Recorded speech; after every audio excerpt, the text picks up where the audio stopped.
नमस्कार दोस्तों, स्वागत है आप सभी का आपके अपने चैनल सौगे क्लासेस में।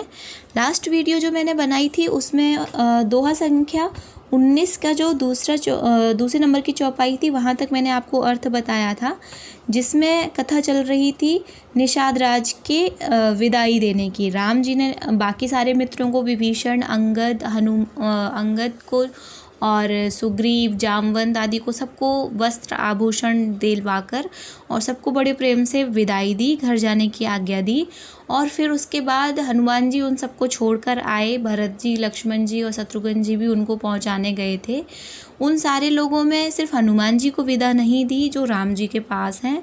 जब वो वापस लौट कर आए उसके बाद राम जी ने निषाद जी को बुलाया जो उनके भवन में थे। फिर उनको वस्त्र आभूषण देकर उनको भी विदा दी और वो अपने नगर में पहुंच गए। अब उसके आगे की कथा यहाँ से शुरू होगी, तो चलिए हम शुरू करते हैं। चरण नलिन उर धरि ग्रह आवा, प्रभु स्वभाव परिजनिन सुनावा। रघुपति चरित देखी पुरवासी, पुण्य पुण्य कहहि धन्य सुख राशि। फिर भगवान के चरण कमलों को हृदय में रखकर वह घर आया और आकर अपने कुटुंबियों को उसने प्रभु का स्वभाव सुनाया। श्री रघुनाथ जी का यह चरित्र देखकर अवधपुरवासी बार बार कहते हैं कि सुख की राशि श्री रामचंद्र जी धन्य हैं। राम राज बैठे त्रैलोका, हर्षित भये गए सब शोका। वयर न कर काहू सन कोई, राम प्रताप विषमता खोई। राम राज बैठे त्रिलोका, राम का जो राज्य है वो त्रिलोक में व्याप्त है। और हर्षित भये गए सब शोका, और जितने भी नगरवासी हैं जो उनके राज्य के अधीन हैं वो सभी बड़े हर्षित हैं, मतलब बड़े खुश हैं। उनको कोई भी शोक या कोई भी दुख दर्द नहीं है। बैर न कर काहू सन कोई, और बैर का मतलब दुश्मनी या किसी से मनमुटाव। काहू न सन कोई मतलब किसी से भी कोई भी वैर या मनमुटाव नहीं है। राम प्रताप विषमता खोई, और राम के प्रताप से जो भी विषमता व्याप्त थी समाज में वह सब मिट गई।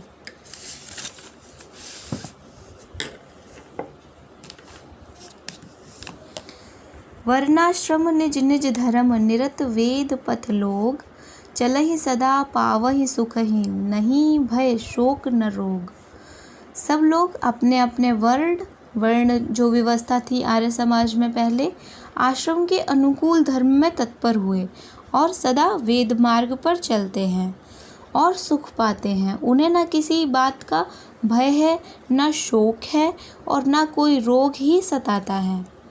दैहिक दैविक भौतिक तापा, राम राज नहीं काहू ही व्यापा।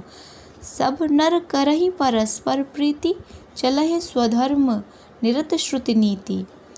यहाँ पर दैहिक मतलब जो फिजिकली जो कष्ट होते हैं, दैविक जो प्राकृतिक हैं, और भौतिक जो साधन हम लोग अपने समाज में यूज़ करते हैं उनके लिए यूज़ किया गया। तो ये 3 प्रकार के ही दुख होते हैं ज़्यादातर सबको। तो ये 3 प्रकार के दुख राम राज्य में हट गए थे। राम राज नहीं काहू ही व्यापा, सब नर करहि परस्पर प्रीति, और सब आपस में प्रेम से रहते हैं, सब एक दूसरे से बहुत ही प्रेम करते हैं।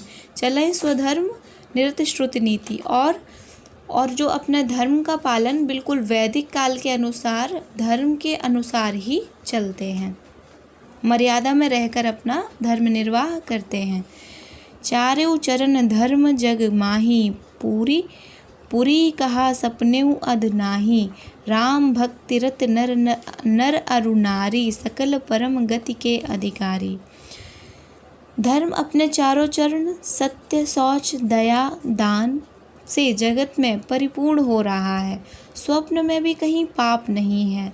पुरुष और स्त्री सभी राम भक्त के परायण हैं और सभी परम गति मोक्ष के अधिकारी हैं। अल्प मृत्यु नहीं कवनेउ पीरा, सब सुंदर सब विरुज शरीरा। नहीं दरिद्र कोउ दुख न दीना, नहीं कोउ अबुध न लक्षण हीना। छोटी अवस्था में मृत्यु नहीं होती, न किसी को कोई पीड़ा होती है। सभी के सुंदर और सभी के शरीर सुंदर और निरोग है। न कोई दरिद्र है, न कोई दुखी है और ना ही दीन है, न कोई मूर्ख है और ना कोई शुभ लक्षणों से हीन ही है। पूरा समाज ही का जो वर्णन किया है तुलसी ने, ये बड़ा अद्भुत है। सब निंदर्भ धर्मरत पुनि, नर अरु नारी चतुर सब गुनी। सब गुणज्ञ पंडित सब ज्ञानी, सब कृतज्ञ नहीं कपट सयानी। सभी दम्भ रहित हैं, अर्थात किसी में दुराव छुपाव या फिर कोई कपट नहीं करता। धर्मपरायण है, सभी धर्म पर चलने वाले हैं। पुण्य आत्मा यानी कि सज्जन लोग हैं। पुरुष और स्त्री सभी चतुर और गुणवान हैं। सभी लोगों का आदर करने वाले और पंडित हैं और सभी ज्ञानी हैं, कोई भी अज्ञानी नहीं है। सभी कृतज्ञ, दूसरों के लिए किए हुए उपकार को मानने वाले हैं। कपट, चतुराई, धूर्तता किसी में नहीं है। राम राज नवगेश सुनु, सचराचर जग माही। काल कर्म स्वभाव गुण, कृत दुख काहू ही नाही। काकभूषण जी कहते हैं, हे पक्षीराज गरुड़ जी सुनिए, श्री राम जी के राज्य में जड़ चेतन सारे जगत में काल, कर्म, स्वभाव और गुणों से उत्पन्न हुए दुख किसी को भी नहीं होते, अर्थात इनके बंधन में कोई नहीं है। भूमि सप्त सागर मेखला, एक भूप रघुपति कौशला। भुवन अनेक रोम प्रतिजासु, यह प्रभुता कछु बहुत न तासु। अयोध्या में श्री रघुनाथ जी 7 समुद्रों की मेखला करधनी वाली पृथ्वी के एकमात्र राजा हैं, जिनके एक एक रोम में अनेकों ब्रह्मांड हैं। उनके लिए 7 द्वीपों की यह प्रभुता कुछ नहीं है। सो महिमा समुझत प्रभु केरी, यह वर्णत हीनता घनेरी। सो महिमा खगेश जिन जानी, फिर एहि चरित तीनहु रति मानी। बल्कि प्रभु की उस महिमा को समझ लेने पर तो यह कहने में कि वह 7 समुद्रों से घिरी हुई सप्तद्वीपमयी पृथ्वी के एक क्षत्र सम्राट हैं, उनकी बड़ी हीनता होती है। परंतु हे गरुड़ जी, जिन्होंने यह महिमा जान ली है, वे भी फिर इस लीला में बड़ा प्रेम मानते हैं। सो जानकर फल यह लीला, कहीं कहा मुनिवर दमशीला।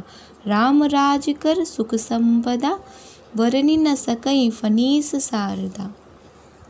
क्योंकि उस महिमा को भी जानने का फल यह लीला, इस लीला का अनुभव ही है। इंद्रियों का दमन करने वाले श्रेष्ठ महामुनि ऐसा कहते हैं। श्री राम राज्य की सुख संपत्ति का वर्णन शेष जी और सरस्वती जी भी नहीं कर सकते।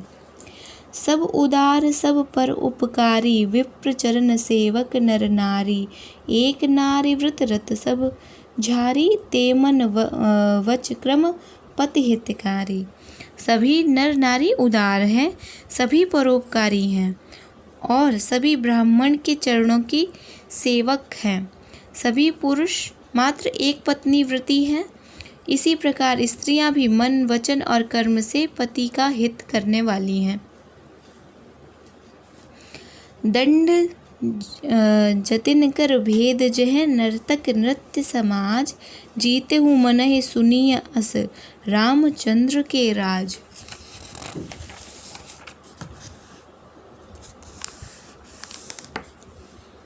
रामचंद्र जी के राज्य में दंड केवल सन्यासियों के हाथ में ही है। यहाँ पर जो दंडी स्वामी जानते होंगे आप लोग, कुछ साधु संत होते हैं, साधु संत जो गेरुए कपड़े पहनते हैं और हाथ में एक दंड लिए रहते हैं। एक डंडा होता है उनके हाथ में जो कपड़े से लपटा हुआ होता है, उसको दंड बोलते हैं। तो यहाँ पर तुलसी जी का कहने का तात्पर्य है, राम राज्य में दंड की तो कोई बात ही नहीं थी। अगर दंड किसी के पास था भी तो सिर्फ सन्यासियों के पास था। और भेद नाचने वाले के नृत्य समाज में है। और जीती शब्द केवल मन के जीतने के लिए ही सुनाई पड़ता है। और यहाँ पर कहने का अतिशयोक्ति भी मान सकते हैं कि भेद किसी भी संप्रदाय में नहीं था, ना जाति भेद, ना लिंग भेद, ना रंग भेद, इस तरह के कोई भी भेद नहीं थे। अगर कोई भेद था तो सिर्फ कला क्षेत्र में था और नृत्य समाज में है। और जीति शब्द सिर्फ मन के जीतने के लिए सुनाई पड़ता है, अर्थात राजनीति में शत्रुओं को जीतने तथा चोर डाकुओं आदि को दमन करने के लिए साम दाम दंड और भेद, ये 4 उपाय किए जाते हैं। राम राज्य में कोई शत्रु है ही नहीं, इसलिए जीत शब्द केवल मन के जीतने के लिए ही कहा गया है। कोई अपराध करता ही नहीं, इसलिए दंड किसी को नहीं होता। दंड शब्द केवल सन्यासियों के हाथ में रहने वाले दंडक के लिए ही रह जाता है तथा सभी अनुकूल होने के कारण भेद नीति आवश्यकता ही नहीं रह जाती। भेद शब्द केवल सुर ताल के भेद के लिए ही काम में आता है। फूलहि फरहि सदा तरु कानन, रहहि एक संग गज पंचानन। खग मृग सहज बयरु बिसराई, सबिन परस्पर प्रीति बढ़ाई। वनों में वृक्ष सदा फलते फूलते रहते हैं। हाथी और सिंह, इनका आपस में बैर है। ये आपस में बैर भूलकर, अपनी दुश्मनी भूलकर एक साथ रहते हैं। पक्षी और पशु सभी ने स्वाभाविक बैर भुलाकर आपस में प्रेम बढ़ा लिया है। कूजहि खग मृग नाना वृंदा, अभय चरहि बन करहि आनंदा। शीतल सुरभि पवन वह मंदा, गुंजत अलिलय चली मकरंदा। पक्षी कूंजते मीठी मीठी बोली बोलते हैं। भांति भांति के पशुओं के समूह वन में निर्भय विचरते और आनंद करते हैं। शीतल मंद सुगंधित पवन चलती रहती है। भौरे पुष्प का रस लेकर चलते हुए गुंजार करते जाते हैं। कहने का तात्पर्य ये है कि पृथ्वी भी, जो प्रकृति है, वो भी अपने बड़े ही मधुर स्वरूप में है और हर चीज़ बड़ी ही सुंदर ढंग से व्यवस्थित है। कोई भी अव्यवस्था नहीं है राम राज्य में। लता विटप मांगे मधु चवहि, मन भावतो धेन पय स्रवहि। शशि संपन्न सदा रह धरनी, त्रेता भई कृत जुग कै करनी। बेलें और वृक्ष मांगने से ही मधु मकरंद टपका देते हैं। गौएं मनचाहा दूध देती हैं। धरती सदा खेती से भरी रहती है। त्रेता में सतयुग की करनी स्थिति हो गई है। कहने का मतलब है, यहाँ पर अतिशयोक्ति दिख रहा है कि लता विटप मांगे मधु चवहि। लता और विटप से, उनसे कहने, वृक्षों से, बेलों से कहने भर से वो अपने फल फूल और शहद कहने भर से ही दे देती हैं। मतलब तोड़ना नहीं पड़ता, तोड़ने भर की हिंसा भी नहीं होती राम राज्य में। मन भाव तो धेनु पय स्रवहि, और जो गाय हैं वो मनचाहा दूध देती हैं और अपने आप देती हैं। शशि संपन्न सदा रह धरनी, और धरती सदा खेती से भरी रहती है। त्रेता में सतयुग जैसी करनी स्थिति हो गई है। प्रकृति गिरन विविध मनि खानी,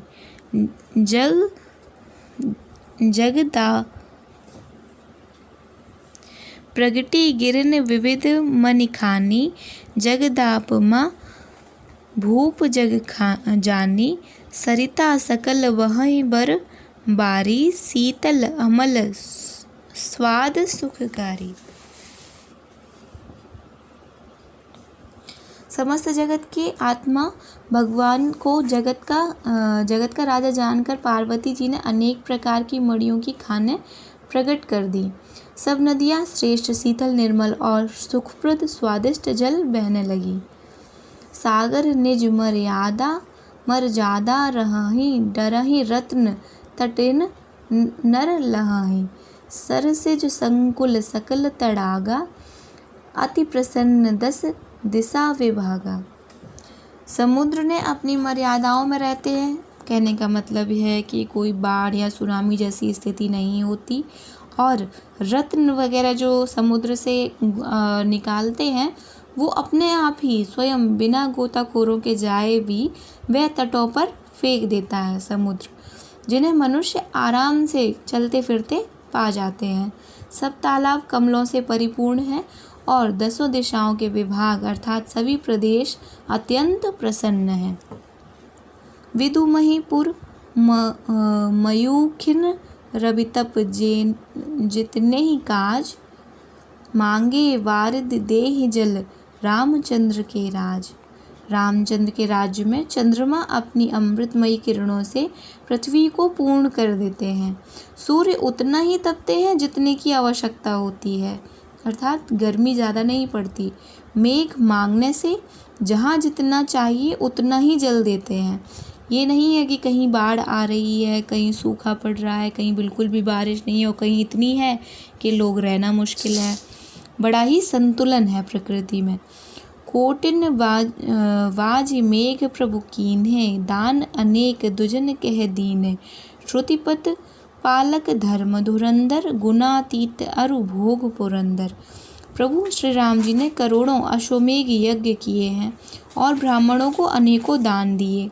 श्री रामचंद्र जी वेद मार्ग के पालन करने वाले हैं, धर्म की धुरी को धारण करने वाले हैं और प्रकृति जन्य सत्व रज और तम तीनों गुणों के अतीत और भोग ऐश्वर्य में इंद्र के समान हैं।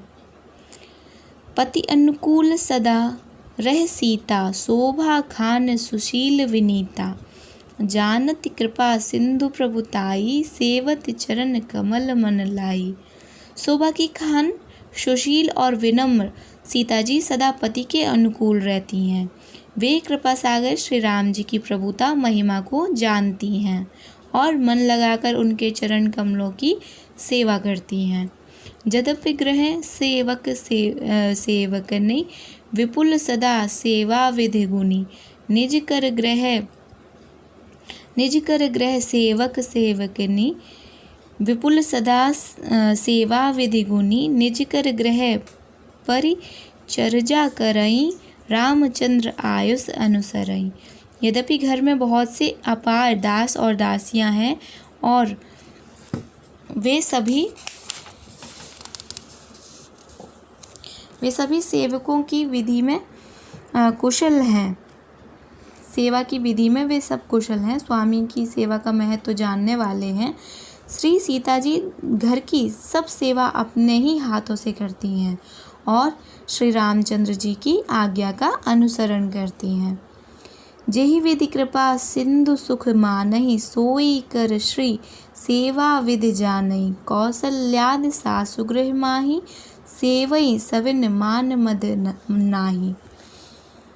कृपा सागर श्री रामचंद्र जी जिस प्रकार से सुख मानते हैं, श्री जी वही करती हैं, क्योंकि वे सेवा की विधि को जानने वाली हैं। घर में कौशल्या आदि सभी सासुओं की सीता जी सेवा करती हैं। उन्हें किसी बात का अभिमान और मद नहीं है। उमा रमा ब्रह्मादि वंदिता, जगदम्बा संतत निंदिता।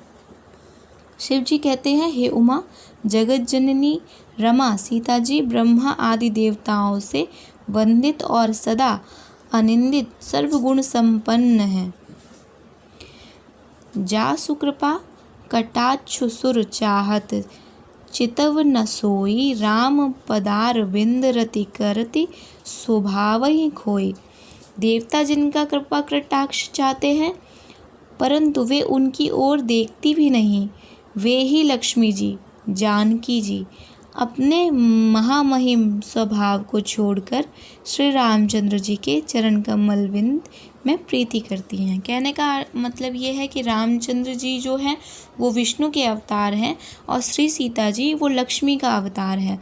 और लक्ष्मी जी थोड़ी सी मान करती हैं तो उन्होंने अपना वह मान करने वाला स्वभाव छोड़ दिया है और बड़ी ही विनम्रता से रामचंद्र जी के साथ राम अवतार में आई हुई हैं।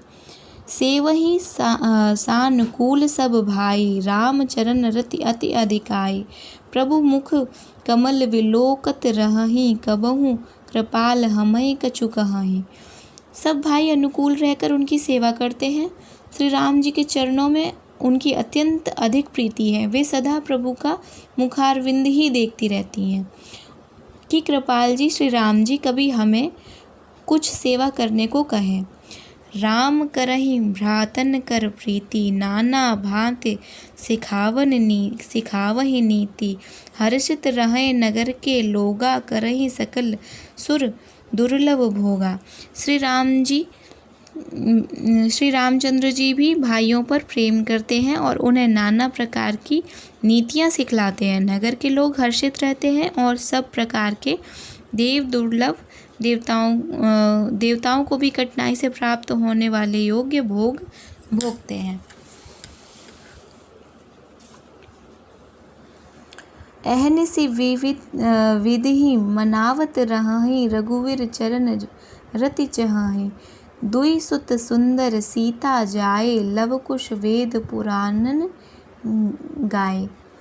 वे दिन रात ब्रह्मा जी को मानते रहते हैं और उनसे श्री रघुवीर जी के चरण कमलों में प्रीति चाहते हैं। सीता जी के लव और कुश ये 2 पुत्र उत्पन्न हुए जिनका वेद पुराणों ने वर्णन किया। दोस्तों, यहाँ पर ध्यान देने वाली चीज़ ये है कि वाल्मीकि रामायण में सीता जी का वनवास दिखाया हुआ है कि सीता जी राम जी जो हैं वो सीता जी का त्याग कर देते हैं और सीता जी वाल्मीकि आश्रम में रहती हैं और वहाँ पर ही लवकुश को जन्म देती हैं। लेकिन तुलसीदास जी ने वो विवादित प्रश्न रामचरितमानस में उठाया ही नहीं और उसका कोई भी वर्णन नहीं किया है।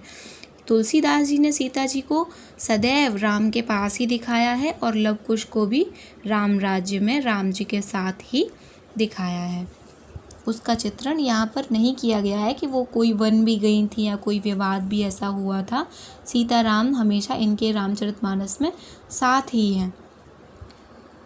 दो विजयी विनयी गुण मंदिर, हरि प्रतिबिंब मनहु अति सुंदर। दुई दुई सुत सब भ्रातन केरे, भये रूप गुण सील घनेरे।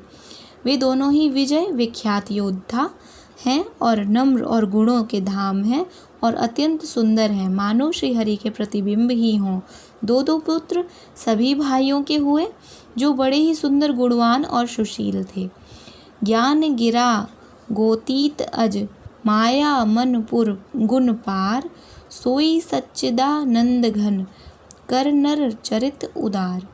जो बौद्धिक ज्ञान, वाणी और इंद्रियों से परे और अजन्मा है तथा माया, मन और गुणों के परे हैं, वही सच्चिदानंद घन भगवान श्रेष्ठ नरलीला करते हैं। दोस्तों, आज की वीडियो मैं यहीं तक रखती हूँ। आपको ये वीडियो कैसी लगी और इसका आपको कॉन्सेप्ट कितना समझ आया, घटनाएं समझ आई और चौपाइयाँ समझ आई, ये सब आप मुझे कमेंट में करके बताएंगे तो मुझे भी अच्छा लगेगा। और आपने ये वीडियो देखा उसके लिए आपको बहुत बहुत धन्यवाद। अगली वीडियो में इसके आगे मैं बनाऊंगी, आगे की व्याख्या आपको उत्तरकांड की बताऊंगी। तो फिर मिलते हैं। Thank you.